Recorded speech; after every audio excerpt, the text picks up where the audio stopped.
warahmatullahi wabarakatuh.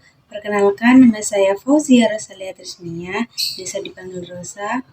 Baik, saya di sini akan mengulas sedikit materi dari bab pertama, yaitu tentang pengantar supervisi pendidikan dan supervisi manajerial.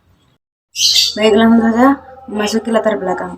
Pendidikan merupakan pilar utama pembentukan sumber daya manusia yang berkualitas. Peningkatan mutu pendidikan sangat dipengaruhi oleh kinerja kepala sekolah, guru, dan staf. Untuk mencapai tujuan tersebut, diperlukan supervisi pendidikan dan supervisi manajerial.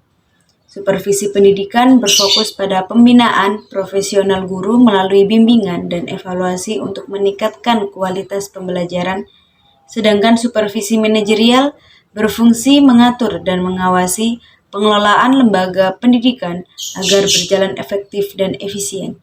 Di era revolusi industri 4.0 dan society 5.0, pengawasan harus mampu memanfaatkan teknologi digital agar prosesnya lebih relevan dan efisien, bukan hanya sekedar administratif. Baik, langsung saja masuk ke rumusan masalah dan tujuan penelitian. Di antaranya beberapa ada rumusan masalah. Yang pertama, latar belakang supervisi pendidikan Islam dan manajerial. Yang kedua, ada konsep dasar supervisi pendidikan dan manajerial. Ketiga, tujuan supervisi dalam pendidikan Islam. Yang keempat, ada tantangan supervisi di era 4.0 dan 5.0. Yang kelima, ada peran supervisi dalam peningkatan mutu lembaga pendidik Islam. Dan yang keenam, ada studi kasus tujuan penelitian. Berikut diantaranya beberapa tujuan penelitian. Yang pertama, mengetahui latar belakang supervisi pendidikan Islam dan supervisi manajerial. Yang kedua, mengetahui konsep dasar supervisi pendidikan dan manajerial. Yang ketiga, mengetahui tujuan supervisi dalam pendidikan Islam. Yang keempat, mengetahui tantangan supervisi di era 4.0 dan 5.0. Yang kelima, mengetahui peran supervisi dalam peningkatan mutu lembaga pendidikan Islam. Yang keenam, ada mengetahui studi kasus. Poin pertama, latar belakang supervisi pendidikan Islam dan supervisi manajerial. Supervisi pendidikan Islam penting untuk menjaga nilai-nilai Islam di tengah kemajuan teknologi. Di era digital, supervisi harus memanfaatkan teknologi agar pengawasan lebih akurat, efektif, dan transparan. Supervisi manajerial lahir dari kebutuhan mengelola lembaga pendidikan agar berjalan efisien. Ia mencakup kegiatan perencanaan, koordinasi, penilaian, dan pengembangan sumber daya manusia, serta bertujuan untuk memastikan semua unsur pendidikan mendukung mutu lembaga secara terarah. Poin kedua, konsep dasar supervisi pendidikan dan supervisi manajerial. Secara etimologi, supervisi berarti pengawasan dari atas. Dalam pendidikan, supervisi adalah proses pembinaan dan pengawasan oleh kepala sekolah atau pengawas untuk meningkatkan profesionalisme guru dan kualitas pembelajaran.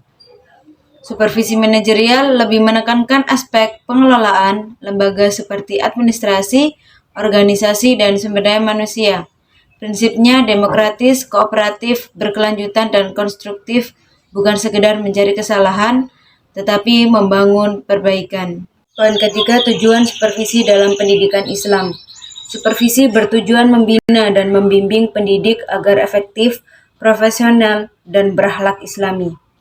Tujuannya meliputi meningkatkan kompetensi guru, menjamin kualitas pembelajaran Islami, membentuk akhlak peserta didik, mewujudkan efektivitas manajemen pendidikan dan Islam, mendorong inovasi dan evaluasi kurikulum Islami.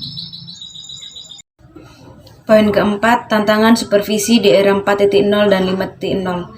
Tantangan supervisi di era 4.0 dan 5.0, perkembangan teknologi menuntut supervisi yang adaptif dan berbasis digital.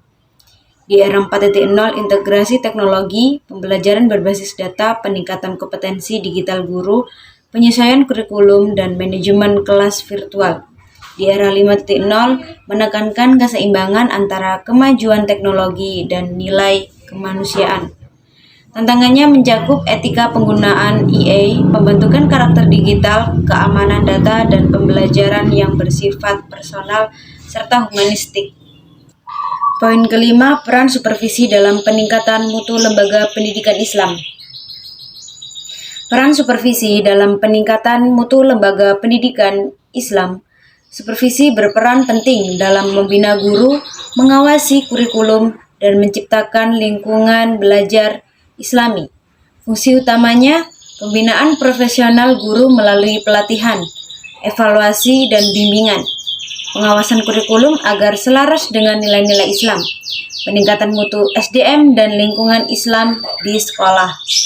Evaluasi pembelajaran Islami secara berkelanjutan, pembentukan karakter peserta didik berdasarkan nilai Islam, kolaborasi antara sekolah dan masyarakat untuk memperkuat nilai keislaman, pemanfaatan supervisi digital untuk pemantauan online, pelatihan daring, dan efisiensi pengawasan.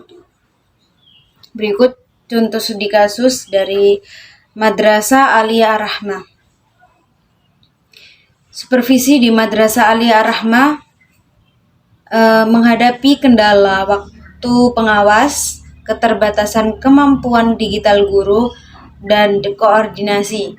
Solusinya pelatihan berkelanjutan, pendampingan sejawat, supervisi kolaboratif dan daring. Hasilnya meningkatkan kemampuan guru, mutu pembelajaran, dan kerjasama internal madrasah. Kesimpulan, supervisi pendidikan dan supervisi manajerial memiliki peran penting dalam meningkatkan mutu lembaga pendidikan Islam. Supervisi tidak hanya pengawasan administratif, tetapi juga sarana peningkatan profesionalisme guru, pengembangan kurikulum, dan penguatan manajemen lembaga. Di era 4.0 dan 5.0, supervisi harus adaptif terhadap teknologi digital untuk menjawab kebutuhan global tanpa kehilangan nilai-nilai Islam. Sekian presentasi dari saya, kurang lebihnya mohon maaf. Wassalamualaikum warahmatullahi wabarakatuh.